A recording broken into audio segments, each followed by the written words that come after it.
To add snacks to your diary, firstly open MyFitnessPal app, click on the food, search for food, write the name of the food like I am going to write biscuits in my food.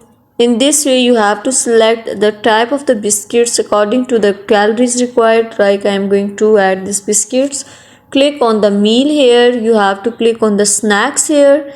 In this way click on the check mark which is present at right top corner, then move back to the diary. Here you can see the snacks option, biscuits and cakes, and they both have the calories of 370.